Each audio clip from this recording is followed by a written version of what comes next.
Hello, and welcome to Austel Fadevro News Hour. My name is Robin von Drassic, and I'll be your anchor for tonight. Tonight, we have an exciting program planned, all focused on Team Austel Fadevro. We'll be discussing stages of team development, strengths, opportunities, learning moments, and more. Thank you for joining us. We will start off tonight's program by introducing the team responsible for this newscast and elaborating on the stages of team development that we underwent.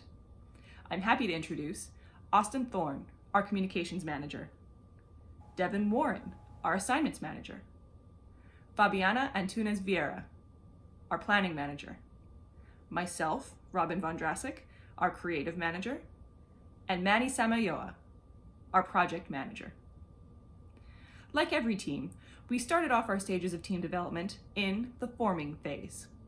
We began by scheduling weekly team conference calls, establishing ground rules, and determining group roles. Throughout the first couple weeks, we utilized various methods of communication to figure out how we all functioned in a team environment. An important part of norming for us was self-assessing our strengths, weaknesses, and communication styles and sharing those with our team. Doing so allowed us to adequately assign group roles and gave us opportunities to show vulnerability, which helped to build trust and brought us closer together as a team. We moved into the storming phase as we tackled the NASA space exploration exercise. The assignment was the first time that we had truly differing opinions on an assignment, and we were able to talk about them as a group, decide together the best approaches to solving the problem, and decide together how to move forward. Each team member was assertive with their views, but also collaborative, which led to an exemplary result in the space exploration exercise. As a group, we are still moving through the storming phase, but we are confident that we will move past it into norming, performing, and adjourning based on our current team dynamic. So far, any conflicts have been handled with grace and approached with a team consensus model. As a team, we are committed to collaboration, open communication, professionalism, and development, and we are sure that we are well equipped to tackle any challenge that presents itself to us. This just in, Austin Thorne with some breaking news about team identity. Thanks, Robin. This is Austin Thorne, Man About House, coming at you with a breaking story about team identity. I've just been informed that the Austel Fadevro brand was an artisanally crafted portmanteau of each member's name, ensuring maximum inclusion and instilling each member with a sense of ownership. This has been tastefully paired with a sleek, timeless logo selected democratically through a plurality vote. Throughout the storming and forming phases, AFP was quick to identify our members' backgrounds and skills in order to effectively assign roles to each of their members based on their strengths. This information was further elaborated in group rules of conduct, ensuring punctuality, productivity, and even work split and flexibility for supporting roles in a larger context. Team building exercises played a large part in this, as a battery of personal tests revealed each of their preferred methods more clearly.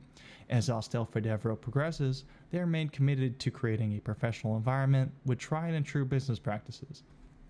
Practices like weekly meeting calls, punctual deadlines, multi-tiered editing, and sign-off consensus for impeccable quality.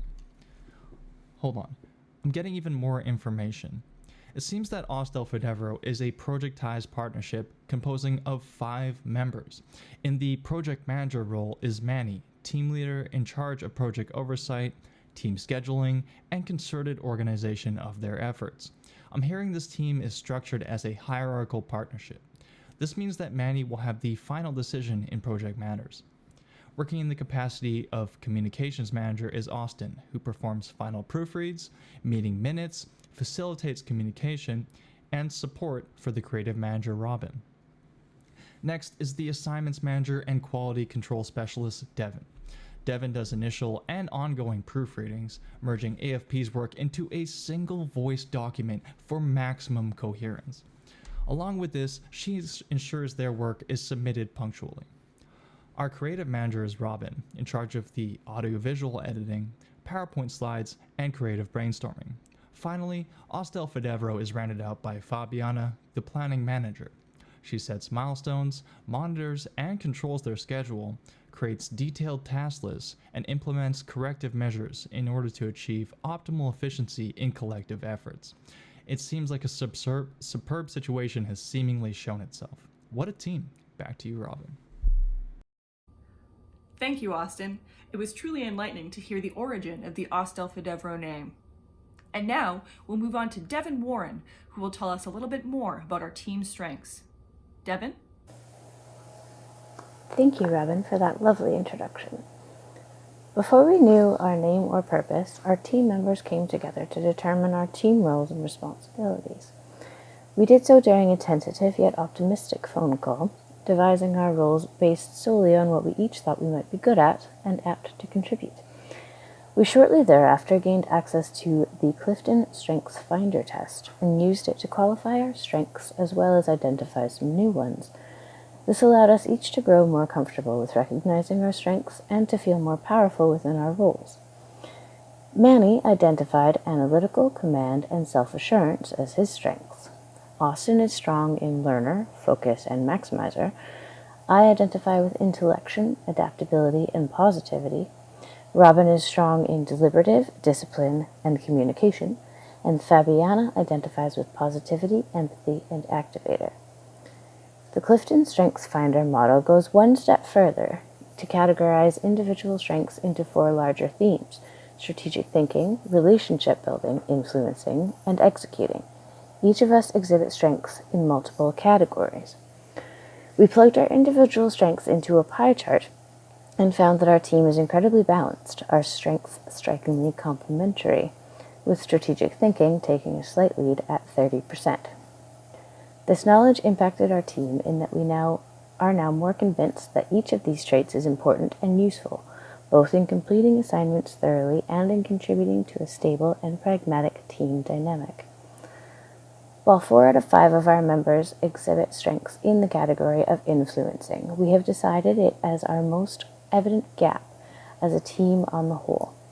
We decided initially to fill this gap with our second strongest category, relationship building, and have found ways to influence each other and our group decisions through collaborative conversations. And now a little bit about our interpersonal communication journey. Companies, organizations, and teams alike have been finding new benefit lately from the use of a tool that can trace its roots back as early as 1926. The DISC model classifies individual behavioral traits into categories of dominant communication preferences. Each of us in Team Austel Fadevro took a little test and determined our preferred communication tendencies. Austin and Manny both find that their communication preferences fall in the dominance category. They are self-starters and risk-takers. They are problem solvers and prefer to communicate in a direct and decisive fashion. Austin finds that he communicates best when given chances to present and to receive information in a logical, concise manner. Recognizing and honoring this trait has focused us as a team many times since. Manny has found that an extremely useful tool for playing to his communication strengths was to create an agenda for our team meetings. Sticking to these agendas has allowed us to take more decisive actions in a timely fashion. Fabiana is our influencer. She is enthusiastic, trusting, and optimistic, and exhibits elements of being persuasive, talkative, emotional, and impulsive. As her team members, we see these traits reflected in her proactiveness. Before many of us have had the chance to read through a module, she has a framework ready for us to fill in, and thusly an assignment is more easily completed. I found most of my communication preferences fall in the steadiness category. This means that I exhibit strengths in being a good listener and a team player. I can be possessive, but steady and predictable, as well as friendly and understanding. What I have learned about being a good listener is that it is just as important to show others that you are listening as it is to be listening. This can be difficult while interacting only verbally. To leverage this newfound knowledge, I made a point of giving everyone the space to conclude their sentences and ideas, instead of interrupting with a surmised conclusion. Robin's communication preferences fall in the category of compliance. She prefers to communicate in an accurate and analytical style, doing so conscientiously and carefully. She endeavors to exhibit high standards and is systematic, precise, and a fact finder. These preferences were exemplified during our landing on the moon exercise, in which she knew some of the answers from a previous attempt at the activity, but allowed each of us the time and encouragement to logic it out for ourselves. Another expansion pack we have recently added to our arsenal is the Cohen-Bradford currencies. This is a model that helps you name what you value. Inspiration, task, position, relationship, and the personal are 5 categories of values that Cohen and Bradford have labeled currencies, things that may be leveraged during exchanges with other people toward everyone getting what they want or need in order to accomplish the task at hand. Here again, we find ourselves diverse yet complementary. We have enjoyed a preliminary team discussion about the currencies we relate best to as individuals, but we have yet to put the knowledge into practice. For an update, please see our report set to be published within the week. This has been Devin Warren reporting to you from the field. Back to you, Robin. Thank you, Devin. As we all know, discussing team strengths and communication styles can lead to a great team environment. Thanks for elaborating. And now, let's move on to Fabiana, who will be elaborating a little bit more on managing a virtual team. Fabiana, over to you. Thank you, Robin, for the lovely introduction. I'm going to talk to you about virtual team management. Recent research showed that 99% of workers would like to work remotely, at least for a time. Nowadays, with this crisis, pandemic, we are having a lot of people that need to work from home. However, to be effective, we need some organization. Austel Fadevro Virtual Communication has decided or has determined some steps to have a proper and good virtual communication. As a primary contact, we have the instant message system. We are using WhatsApp to have immediate communication, among others. We also have weekly meetings. We have phone call weekly meetings to determine the next steps of our work. We are also working with simultaneous, instant, and easy documentation, which we use Google Docs. It is easy to store things simultaneously, so everybody has opportunity to have their input without waiting for others to do their work. It saves time. We have determined also our team ground rules. We are following them to keep the things organized. For what we have done comparing to the best practice is we do need to give easy access to information. We do that with this instant communication. Schedule frequent team check-ins. We have our weekly calls. Define channels for remote communication. So we have a combination of WhatsApp and Google Docs for the remote communication. Kill time sucking collaborative meetings. Everybody has a short time nowadays, so we do have to have our meetings really quick and effective.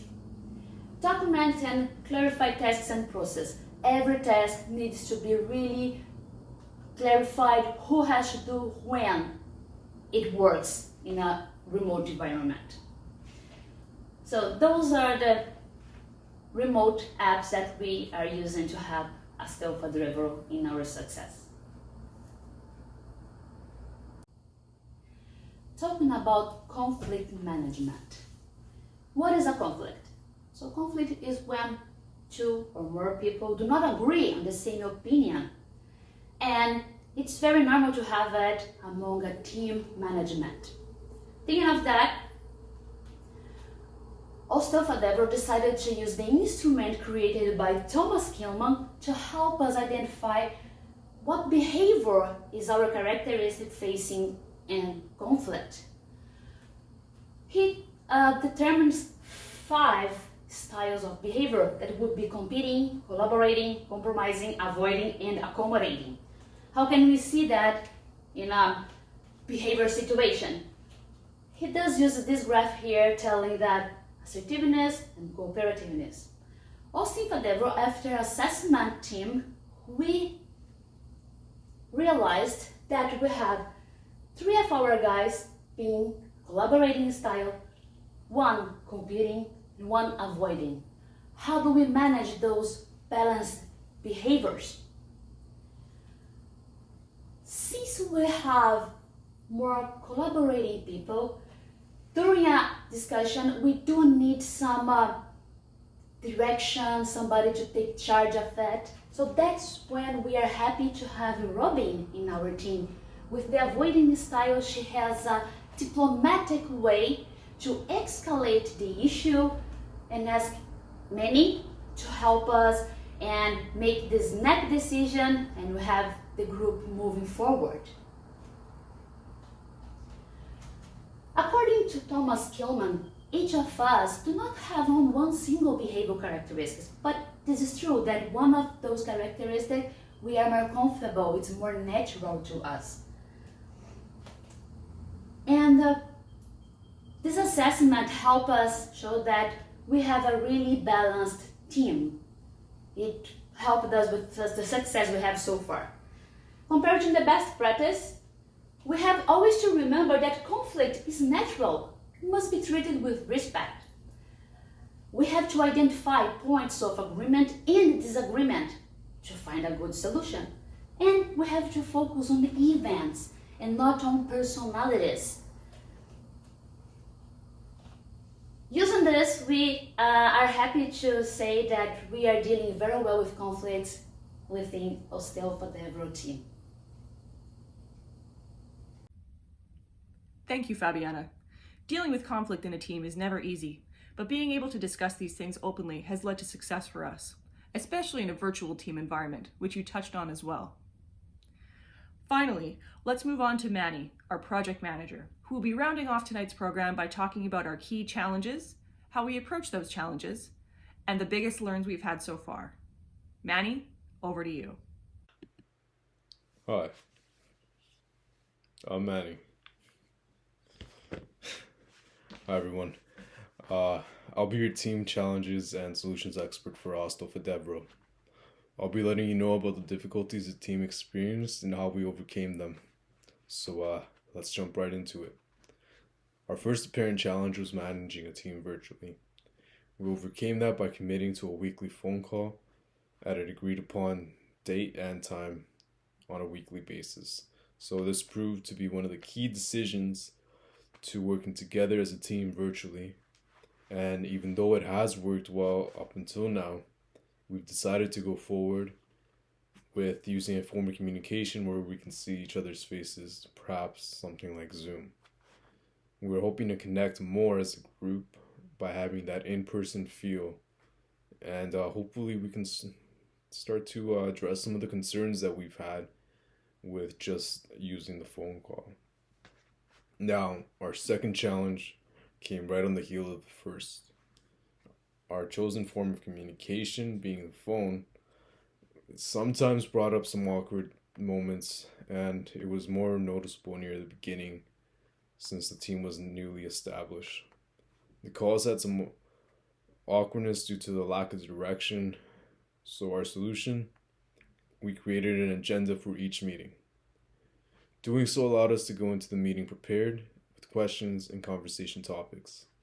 This structure and then helped us stay accountable for subjects, let us voice our concerns, keep the structure, and just stay on topic throughout our conversation.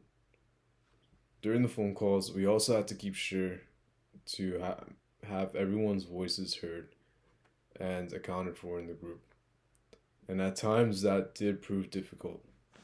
Some group members are a little bit more quieter than others, so we have to constantly be asking things like, how does everyone feel?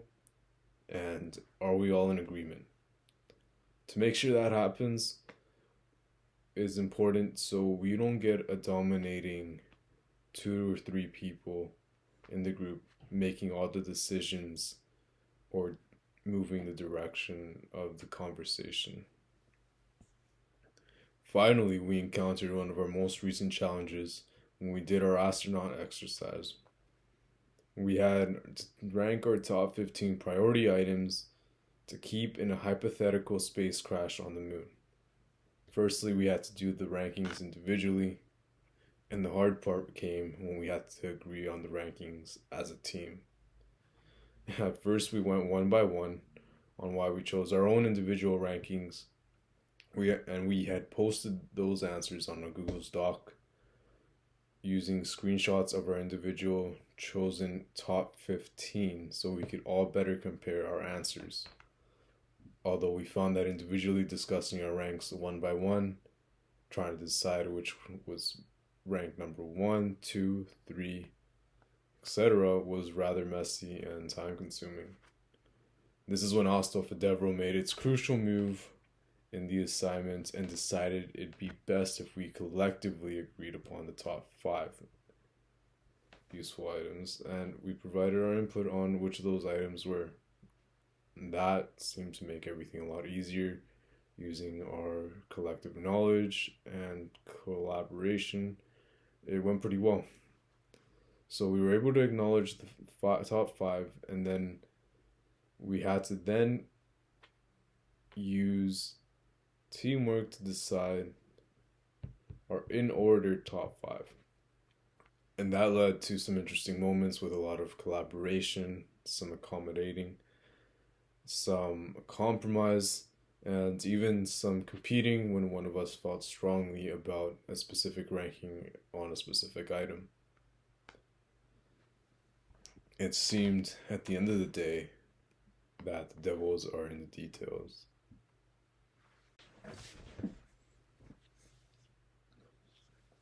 Hi again. So, we hope to wrap up our news section tonight by going over our key learnings that we as a team experience. Going through a lot of its activities, assignments, and team discussions, we learned quite a bit about our team together. By performing our astronaut exercise, we learned that we work best taking into account our personality traits and our performance strengths. We've learned that when we can't agree on a specific detail, we can approach a problem by finding what big picture we can agree on. Then we can zero in on a solution using all our collective reasoning and our teamwork. By learning about the communication styles and which ones our team members belong in, we learned we should be extra mindful and give everyone a chance to speak even when they're not verbally asking for it.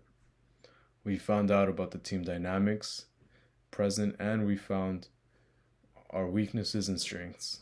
We've learned how to use our strengths to our advantages and how to cover our weaknesses.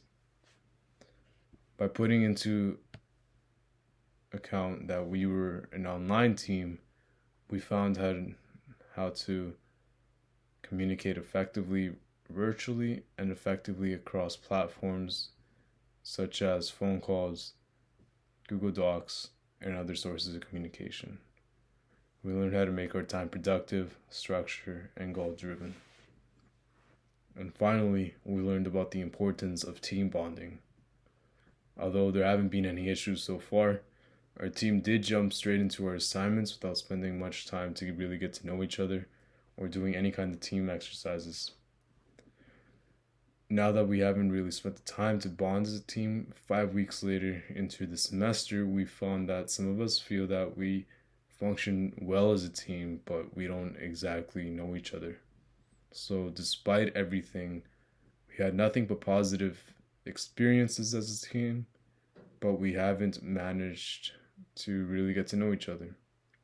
We feel that in the future, we want to make an effort to address this issue so we can be synchronized not only in the work we do, but with the people we do the work with.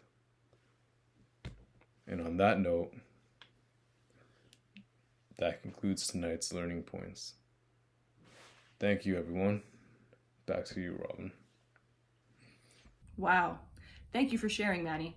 It sure sounds like Team Austel Fadevro has gone through a lot as a team and learned a lot together. I know I can say that I've learned a lot by working with these people, and I'm excited to find out how the rest of this semester goes. That brings Team Austel Fadevro's newscast to an end for tonight.